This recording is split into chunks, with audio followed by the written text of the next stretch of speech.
Welcome to the Tech Egg. Don't get scrambled. Enjoy the video. Turn off power at the switchboard before touching any switch cover or wiring. Lock the switchboard if possible and label the circuit for quick identification. Use a non-contact voltage tester to confirm the circuit is dead before proceeding. Gather tools now: a Phillips #1 screwdriver, a small flathead for trim, and insulated gloves for safety. Keep a flashlight within 30 centimeters for close work and clear your workspace of obstructions before you begin.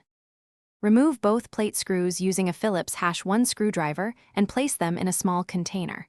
Pull the switch plate straight away from the wall to avoid bending its edges. If the plate is painted or stuck, apply steady pressure around the edges while prying gently. For double gang plates, support the weight with one hand while you loosen the second screw. Keep your hands behind the face of the switch and avoid touching any exposed copper conductors. Inspect the switch body and mounting screws for damage or loose connections after removing the plate. Replace stripped screws with new M4 screws that match the original thread and length.